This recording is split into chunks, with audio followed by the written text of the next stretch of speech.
Good morning. It is September 15th today, and we're in Galatians chapter 2. I thought it might be worthwhile just to understand the overall purpose of Galatians. So, Paul writes Galatians to a region of people who are coming to know Christ, and there is a mixture of Jew and Gentile within these who are coming to know Christ in this region of Galatia, which is up in Turkey. What is now Turkey was Asia Minor during Paul's day. And so, after Paul's first missionary journey, where he went up and shared the gospel with people in that area together with Barnabas, he comes back to Jerusalem. And in Jerusalem, he comes into contact with a church that is mostly Jewish. And that makes perfect sense because those who are living in Jerusalem are mostly Jews. And all of the apostles are Jews. And so there is some certainly discussion amongst them about this new phase of the people of God where so many Gentiles are coming to faith in Christ and therefore are part of the new branch of New Covenant Judaism, we could put it that way. And so there's a lot of confusion for those who have been brought up in Judaism about how Gentiles are supposed to be included into the people of God, especially when they are just now coming to Christ and haven't become proselytes, that is, converts to Judaism before understanding who Jesus is, their Messiah as well.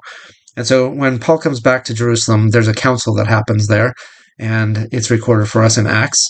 And at that council, there's a discussion about this very issue, whether a Gentile needs to be circumcised and follow all of the stipulations of the Old Testament covenant, especially the Mosaic covenant, in order to be a part of the people of God.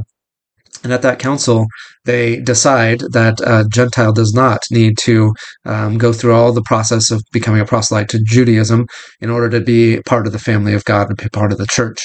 And so now Paul is going to go back to these very same places and tell them what that decision of the council has been.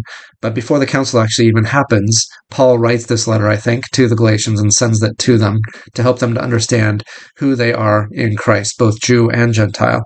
And so there's a lot of talk about circumcision in this letter, which is foreign to many of us who are living in our day because we haven't been exposed so much to Judaism.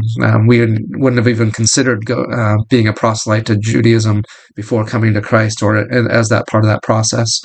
And so this is something that it was relevant for the church in that day much more strongly than it is for us today.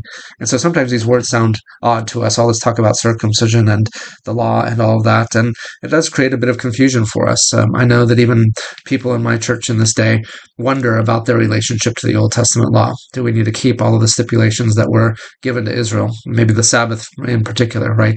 How do we observe the Sabbath today? Do we observe the Sabbath? What does it mean to observe the Sabbath?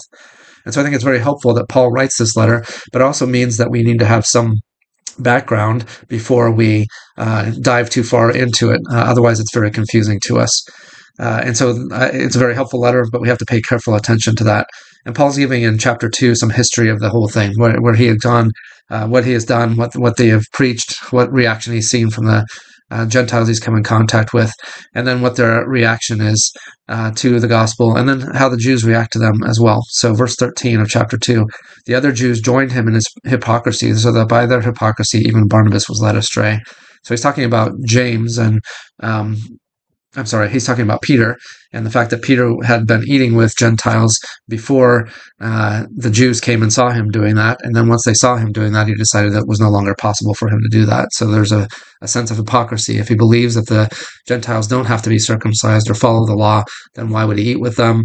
And then why would he care what the Jews thought about him? And so there's a lot of detail that happens around that. I hope that's of some value. I'm going to stop for today with that.